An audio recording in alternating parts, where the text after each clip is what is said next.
Doctor PK. Mishra sir, प्रशासनिक अधिकारी Piyush can sir, मंच का सफल संचालन कर रहे doctor Bharatin Pateliya sir, CP Gupta sir और एनसीसी की NO madam Sheetal Sarodiya madam, Rajneesh Chaurasia sir,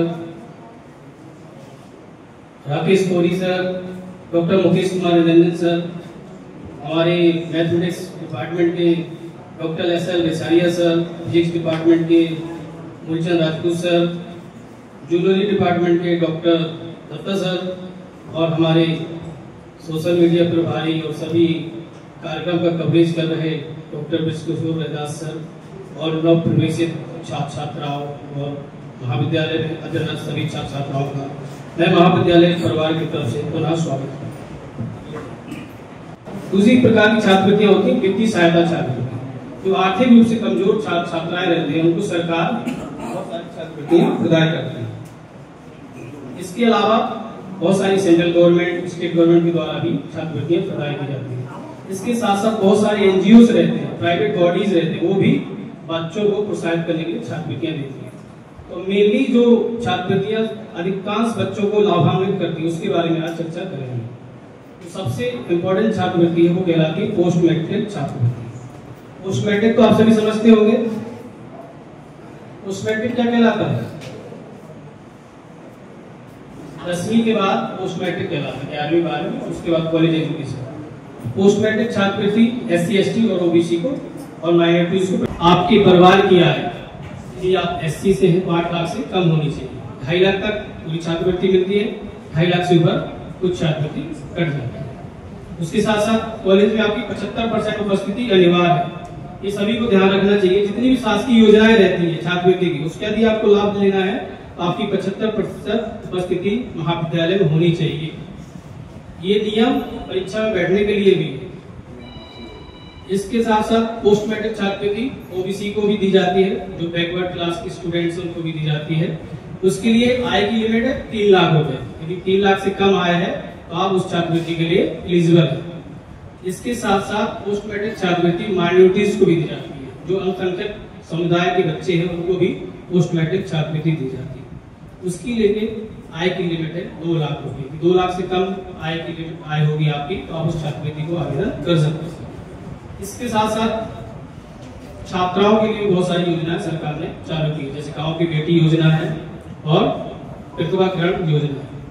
इसके साथ साथ मध्य प्रदेश शासन ने एक बहुत अच्छी छात्रवृत्ति योजना चालू की है, उसको बोलते हैं मुख्यमंत्री मेधावी छात्रवृत्ति योजना। उसकी कंडीशन क्या है? यदि आप MP बोर्ड से पढ़ते हैं तो आपके 12th में 70% मार्क्स होने चाहिए। यदि CBSE और ISC बोर्ड से पास आउट है तो आपके 85% से ऊपर मार्क्स होना चाहिए। उसमें सरकार की तरफ से आपको 1.5 लाख तक की वित्तीय सहायता प्रदान की जाती है। इसके साथ साथ सेंट्रल गवर्नमेंट के द्वारा भी बहुत सारी छात्रवृत्ति प्रदान की जाती है। एक छात्रवृत्ति है सेंट्रल सेक्टर स्कॉलरशिप CSS। उसकी कंडीशन क्या है? ISC CBSE बोर्ड से यदि आप पढ़े तो आपके 80% से ज्यादा मार्क्स होने चाहिए। उसमें ग्रेजुएशन के समय पे आपको 10 माह के लिए 1,000 रुपए के हिसाब से 10,000 रुपए प्रदान किए जाते हैं। पोस्ट ग्रेजुएशन के समय पे 2,000 प्रति माह के हिसाब से 20,000 रुपए प्रदान किए जाते हैं। इसके साथ साथ कुछ सामान्य वर्गों के लिए भी सरकार ने योजनाएं चालू की। ये सेंट्रल सेक्टर स्कॉलरशिप हो गई, मुख्यमंत्री मेधावी योजना हो गई। ये सभी वर्ग के लोग अप्लाई कर सकते हैं, उसमें वर्ग का बंधन नहीं है। इसके साथ एकीकृत छात्रवृत्ति भी संचालित की जाती है। उसके लिए आय की लिमिट 54,000 रुपए प्रति वर्ष है। इसके साथ साथ संस्कृत के छात्रों के लिए भी संस्कृत छात्रवृत्ति संचालित की जाती है। उसकी भी आय की लिमिट 54,000 रुपए प्रति वर्ष है। इसके साथ साथ बहुत सारी सहायता योजना भी संचालित की जाती है, जैसे आवास सहायता योजना। ये अनुसूचित जाति अनुसूचित जनजाति के छात्र छात्राओं को प्रदान की जाती है। उसकी कंडीशन ये है कि आपको पोस्ट मैट्रिक छात्रवृत्ति मिलनी चाहिए, मतलब उसके लिए आप एलिजिबल होने चाहिए। उसके साथ साथ आपके आवास जहाँ आप रह रहे उसका किरायानामा और मकान का सत्यापन ऑनलाइन होता है, उसके माध्यम से फिर आपको प्रति माह के हिसाब से आवास भत्ता भी प्रदान किया जाता है।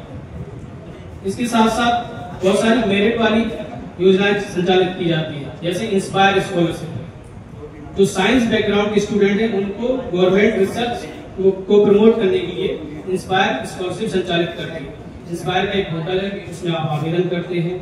उसमें जो टॉप 1% स्टूडेंट होते हैं उसमें आपको सिलेक्ट होने के पश्चात आपको 5,000 रुपए प्रति माह प्रदान किए जाते हैं। उसके साथ साथ 20,000 रुपए आपको ग्रांट के रूप में रिसर्च के लिए प्रदान किए जाते हैं। इन छात्रवृत्तियों के लिए आपको योजना की जानकारी चाहिए तो कहाँ से मिल सकती है? आप छात्रवृत्ति शाखा में जाकर पता कर सकते हैं। जो भी छात्रवृत्ति प्रभारी है महाविद्यालय के उनसे पता कर सकते हैं।